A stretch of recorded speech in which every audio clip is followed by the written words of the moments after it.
Hey guys, Lancer here. Hope everyone's doing well. Thanks for joining me while I look into MTG news and what is going on with Wizards of the Coast.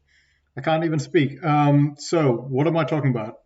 There's been a Twitter post which actually captures what has happened in 2022, and it's absolutely insane to track and figure out what has been happening, how many cards are printed, how many new commanders are printed.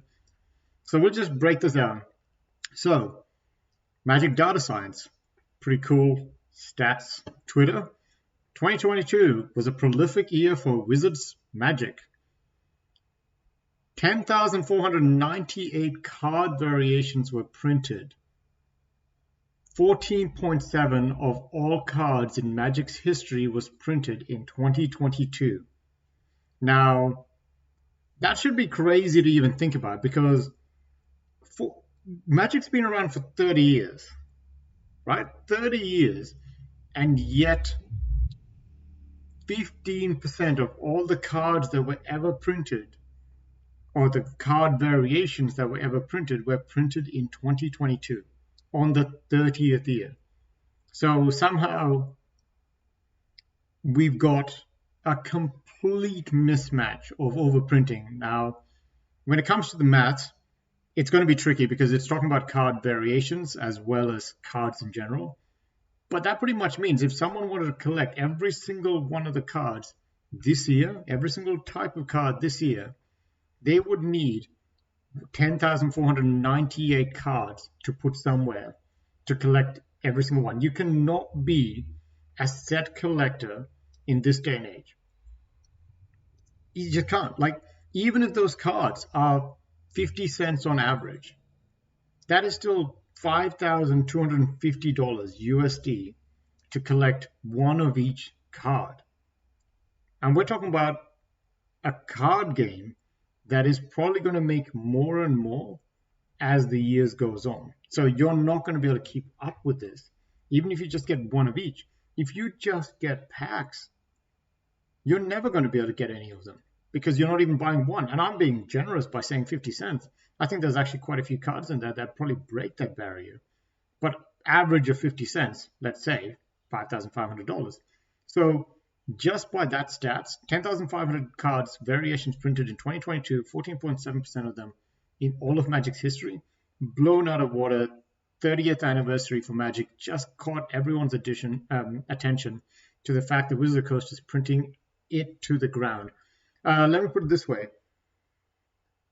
I do not, in the last 2 to 3 years, know most of the cards that would be good in my 17 commander decks. Most of my commander decks are quite old, 2013 onwards up to, and I stopped around about 2018, 2019. I've probably picked up some more commander legendary cards, but there is no way I can track every single one. And most of the cards are super expensive as well. So you're not going to be able to keep up. Even if you're a commander player, commander should be an eternal format.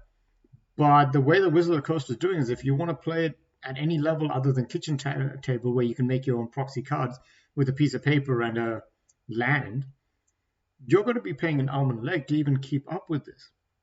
So, I'm stuck at the however many commander decks because I'm not going to buy any more commanders. I might proxy some more stuff up, but I'm not going to buy these because it's just impossible to keep up. And we need Wizards of the Coast to understand what it is that they've done to the game and how it is the players feel. Because if they don't understand, this is just going to get worse and worse. The next thing, 425 new commanders were debuted in 2022, 25% of the total, 1.16 per day.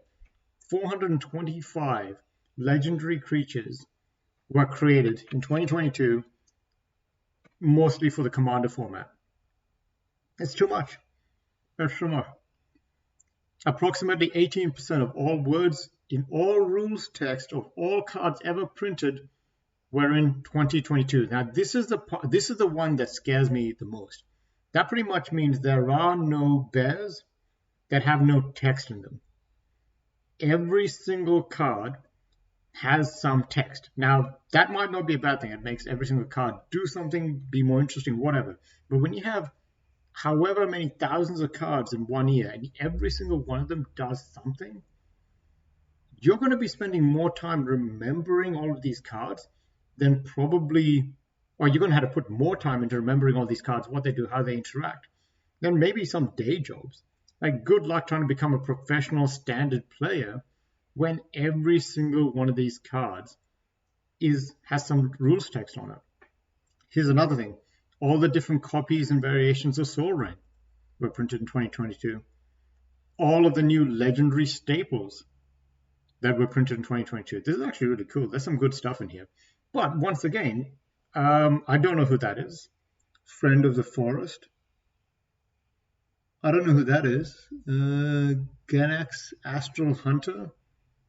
I know some of these Braids, but I don't know what this card. I know what Braids is.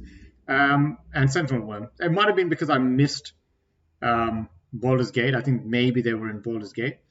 But it's like, and I have a YouTube channel and I can still miss it because if you just go away for 2 or 3 weeks because you've got something happening in your life and you come back and a new set has been released or a bunch of new cards have come out and you're like, what am I going to do with this? And they all cost $40. So, we're just going to have to keep track of this. But this is the kind of stuff that Wizard of the Coast is going to continue pulling off as long as they think they can get away with it. So, it's just going to get worse and worse. And this is actually getting quite a bit of traction. I give it a like. I like these memes. Wow, how did you get like that? Every time Wizard of the Coast prints a new variant, I do 1 push-up. Greed, yeah. Pay 1 black, 2 life, and draw a card. It's a pretty good card. But yeah, it does feel like Wizard of the Coast is just getting out of hand for their printing. Do you guys have any ideas or comments on what they should be doing, but what might take them a bit too long to learn?